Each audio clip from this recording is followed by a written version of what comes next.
Hello दोस्तों। खुश रहना चाहिए। और आजकल विंटर सीजन चल रहा है तो कईयों को सर्दी खांसी जुकाम भी चल रहा होगा, तो उसके लिए सबसे अच्छा सॉल्यूशन है तुलसी के पत्ते।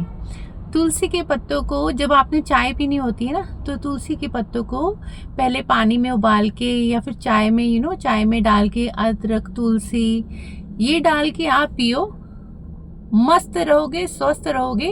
और अगर आपको लौंग सूट करता है तो लौंग भी डाल सकते हो, वैसे मैं लौंग नहीं डालती, मैं सिर्फ तुलसी के पत्ते और अदरक इसकी चाय पियो, मस्त रहो, स्वस्थ रहो और अपनों से प्यार करो, सबकी रिस्पेक्ट करो।